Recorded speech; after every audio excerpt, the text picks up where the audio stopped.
बाहु access के तमाम दर्शकों का स्वागत है। मैं हूं आपके साथ राकेश पटियाल। आज हम अपने व्यूअर्स को कैलाश पर्वत के दर्शन करवाएंगे। कैलाश पर्वत में स्थित बासुकीनाथ कुंड के दर्शन करवाएंगे। आपको बता दें कि अगस्त और सितंबर के पहले महीने में बासुकीनाथ कैलाश कुंड यात्रा का आयोजन किया जाता है। उधमपुर जिले के डुडू से ये यात्रा निकाली जाती है और डोडा जिले के भद्रवाह से बासुकीनाथ मंदिर से ये यात्रा कैलाश कुंड यात्रा निकाली जाती है। तमाम तस्वीरें हम अपने व्यूअर्स तक पहुंचाएंगे और इसी तरह से पखरंडी रास्ते से कई छोटे बड़े नदी नालों से गुजरकर आप कैलाश पर्वत पहुंचेंगे और भगवान बासुकीनाथ के दर्शन करेंगे।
नमस्कार बासुकीनाथ जी, मेरा नाम संदीप शर्मा है और हम जो है हमें वरदान में यहाँ की बासुकीनाथ जी की जो है ये पूजा मिली हुई है।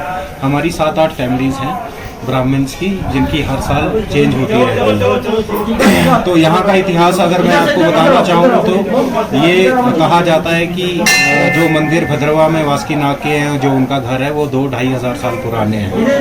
तो यहाँ पे इस भद्रवाह को नागभूमि भी कहा जाता है और लोग जो है उनकी बहुत ज़्यादा आस्था है यहाँ पे बासुकीनाथ में। ये हमारे यहाँ के कुल देवता भी हैं।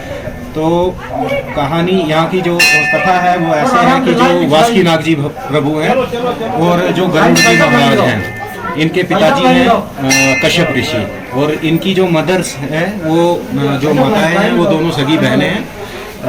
गरुड़ जी की माता जी का नाम विंता था और बासुकीनाथ जी की जो माता जी हैं उनका नाम कद्रू है। तो इनमें आपस में नागों में और गरुड़ जी में बैर हो गया था आपस में। किसी कोई आपस में इनकी कोई शर्त लगी हुई थी कद्रू जी की और विंता जी की, जो उन्होंने जीत ली थी, कद्रू जी ने जीती थी। तो बाद में जब गरुड़ जी को पता चला कि मेरी माता के साथ चीटिंग हुई है और उनको उनकी दासी बनना पड़ा, तो गरुड़ जी और नागों का बैर हो गया। तो बासुकीनाथ जो है ये शिव के बहुत प्रिय हैं, ये उनके हमेशा कंठ में लगे रहते हैं। तो गरुड़ जी जब आए यहाँ पे, उनके पीछे पीछे आए, तो ये बासुकीनाथ जी कश्मीर से भागते हुए किश्तवाड़ के रास्ते यहाँ भद्रवाह में आए। तो गरुड़ जी ने इनका पीछा नहीं छोड़ा, फिर गरुड़ जी इनके पीछे लगे। तो ये जो स्थान है, जो कैलाश डल जिसको बोला जाता है, कैलाश झील हमारी लोकल लैंग्वेज में इसको डल बोला जाता है। तो ये शिव का स्थान हुआ करता था। तो बासुकीनाथ जी भद्रवाह से भाग के यहाँ पे शिव के स्थान पे आ गए। तो उन्होंने शिव की शरण ले ली। तो शिव ने क्या किया कि शिव ने अपना स्थान जो है बासुकीनाथ जी को दे दिया। तो इसीलिए अब ये स्थान जो है ये बासुकीनाथ जी का है और शिव जो है यहाँ से मणिमहेश चले गए। तो जब गरुड़ जी पीछे से इनके पीछे आ रहे थे, तो ये साथ में जो आप प्रतिमा देख रहे हैं ये राजा जवीत वाहन की है। इनको विद्याधर भी कहा जाता है। ये शिव के श्राप की वजह से इनको जंगल में भटकना पड़ा। तो जब गरुड़ जी इनसे मिले तो गरुड़ जी ने इनको बोला कि आपने बासुकीनाथ को जाते हुए तो नहीं देखा। तो उन्होंने कहा देखा तो मैंने है, लेकिन आप उनके पीछे क्यों पड़े हुए हो। तो गरुड़ जी ने उनको कहा एक तो मेरे को भूख भी लगी हुई है और हमें नागों के साथ बैर भी है, तो इसलिए मैं उनको खाऊंगा और मेरी भूख।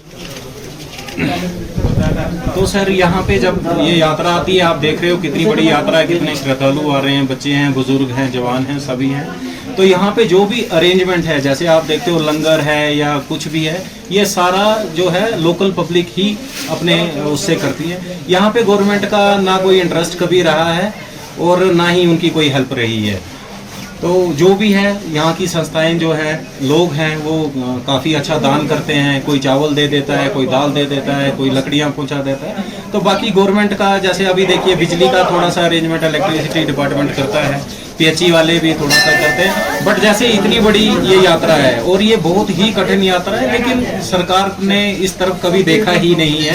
और जैसे अभी हम यहाँ पे थे, हमें मालूम नहीं, लेकिन मोदी जी ने भी मन की बात में भद्रवा की कैलाश यात्रा के बारे में बताया हुआ है। वो खुद भी यहाँ पे आए हुए हैं, लेकिन यहाँ पे एज सच कोई गवर्नमेंट का कोई मतलब ना कोई इंटरेस्ट है, ना उन्होंने कोई ना कोई अचीवमेंट है, ना उनकी कोई हेल्प है। तो आप क्या मतलब डिमांड चाहते हैं कि गवर्नमेंट क्या क्या सहूलियत दे? देखिए सर, डिमांड की बात नहीं मतलब होती एक है। हाँ, एक हाँ। ये चीज़ है कि जो श्रद्धालु आ रहे हैं यहाँ पे, कोई कष्ट उठा के, कोई पैदल नहीं चल पाता, कोई पिट्ठू करके आता है, कोई किसी तरह से, कोई किसी माध्यम से आता है। मैं बस यही अपने दर्शकों को आपके माध्यम से यही बताना चाहते हैं, और अपना सरकार तक क्या जो बदलाव आने चाहिए। हाँ जी, हाँ जी। सबसे बड़ी बात है कि जो मेन ट्रैक है यहाँ का, जो एशियंट ट्रैक है जिस पर से यात्रा निकलती है, उसको थोड़ा सा मेंटेन किया जाए। थोड़े से रहने के लिए टेंट्स वगैरह का अरेंजमेंट हो, और खाने की अच्छी व्यवस्था हो। पॉनीज और हॉर्सेस जो हैं उनका अरेंजमेंट होना चाहिए, क्योंकि यहाँ पे ऑक्सीजन की भी कमी होती है। मेडिकल कैंप्स हर स्टेशन पे लगाए जाएं। लेकिन ऐसा आप भी आए हो तो आपको भी शायद कोई मेडिकल कैंप वगैरह ऐसा दिखा नहीं होगा यहाँ पे। तो और अगर लगा भी होगा तो इतनी बड़ी यात्रा के लिए वो सफिशिएंट नहीं है। तो इसीलिए वैसे तो हम तो गवर्नमेंट से कोई रिक्वेस्ट करते ही नहीं है, क्योंकि यहाँ के लोग ही खुद सारा कुछ करते हैं। जहाँ से भी यात्रा आती है, अब जैसे यहाँ से बनी बसोली से आती है, उन्होंने डुडू बसंतगढ़ से आती है, उन्होंने अपने अपने लंगर हर जगह पे लगाए हुए हैं। यहाँ से छतरगला से जब आप आते हो तो 3-4 लंगर आपको वहाँ पे मिल जाते हैं। आप भद्रवा से नाल्टी वाले रास्ते आते हो तो 2-3 लंगर आपको वहाँ पे मिल जाते हैं। तो यहाँ डल पे जो है यहाँ पे तो 2-3 लंगर यहाँ पे भी लगे हुए हैं। तो लोग खुद ही कर रहे हैं। अगर गवर्नमेंट हेल्प करना चाहे तो बहुत अच्छी बात है, और अच्छे से अरेंजमेंट हो जाए, थोड़े शेड्स बन जाए, कि जैसे कल रात में बहुत बारिश हुई, लोगों को बहुत परेशानी हुई, तो अच्छे से शेड्स वगैरह बन जाए तो इस यात्रा का महत्व बहुत ज़्यादा है। जानकारों की माने तो भगवान शिव कैलाश पर्वत छोड़कर मणि महेश चले गए थे, और यह कैलाश पर्वत बासुकीनाग जी को भगवान शंकर ने सौंप दिया था। कैलाश यात्रा के बाद डोडा जिले के भद्रवा में नाग पूजा की जाती है और पट मेले का भी आयोजन किया जाता है। कैमरामैन रोहित के साथ राकेश बड़ियाल की ये खास रिपोर्ट।